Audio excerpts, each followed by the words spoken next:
Well, essentially, yeah, the clue was in the details of the motion that passed last night. Theresa May essentially offering MPs two options to do with voting once again for her deal or not, and what that would mean for her trip to Brussels. But in terms of the timeline, we should hear from the Prime Minister again in the next couple of days, most likely on Monday, outlining quite what her next moves are. We could then see that third meaningful vote on Tuesday. And it's worth noting what MPs did vote against last night, because it was a free vote on that main government motion for an extension. And you saw cabinet ministers, including the Brexit secretary, actually voting against the government, a sign once again of how things are breaking down in terms of the discipline here in Westminster. But before that main vote, MPs did vote against some other important things. They voted against a second referendum. That's not binding, admittedly. They voted against taking control of the process very narrowly, I might add. And they also voted against holding a series of votes that could essentially flesh out where there might be a majority in the Commons for a future approach to Brexit. Jeremy Corbyn, as leader of the opposition, he saw once again there was some blood in the water, and he criticised the Prime Minister's approach. Even though MPs had voted against taking control, he once again insisted he'd like to see more consensus in the House of Commons. After the last few days of government chaos and some defeats, all of us now have the opportunity and the responsibility to work together to find a solution to the crisis facing this country, where the government has so dramatically failed to do so. We've begun to hold meetings with members across the House to find a consensus and a compromise that meets the needs of this country.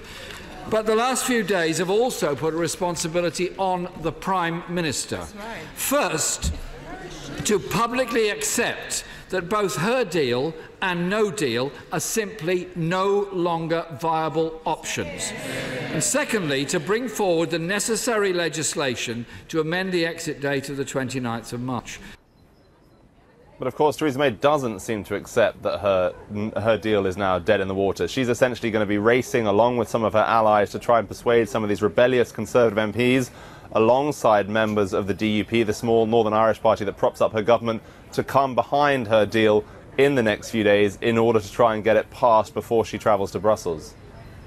No, Willem, look, the rebellious Remainer cabinet ministers, let alone her MPs, were given a dressing down. Then, literally, in a very short period, Mr. Barclay, actually her Brexit minister, or Secretary of State, then obviously rebelled against her. But what I think is more interesting is that I didn't read much about actually she had a very good day, and I think she did have a good day. I'm interested in what you think. I know we can debate this, but the referendum vote without motions went her way. She got her date that she wanted on the extension, and also she didn't get Parliament taking control on the indicative vote. So for once, I think Mrs May had, I say very good. She had an acceptable day, is that fair?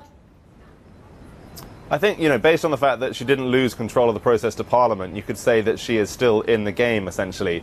But it was very interesting to see the wording of the motion that the government put forward that did eventually pass, because essentially it forced MPs to vote for an extension while also forcing them to allow for the fact there might be this third meaningful vote next week. So that was some quite clever wording that keeps her deal alive in theory ahead of next week. And now we're going to see this kind of carrot and stick approach from the government over the next few days, where they'll be using the potential incentive that there might be changes to the Attorney General's legal advice to try and bring some of these rebellious MPs back on board her deal, though there's no guarantee that will be something that the legal interpretation will allow. And then, of course, the stick approach is saying, look, if you don't vote for my deal, which would allow for a 3-month technical extension, I can't tell you what the people in Brussels will say to me next week. They may want a year, 2 years, and that, of course, is something that a lot of those in favour of a quick Brexit will balk at. Hi, I'm Joanna Bersecci, and thank you for watching. You can check out more of our videos by clicking on the boxes on the screen. And don't forget to subscribe to our channel for more from CNBC International. Thank you for watching.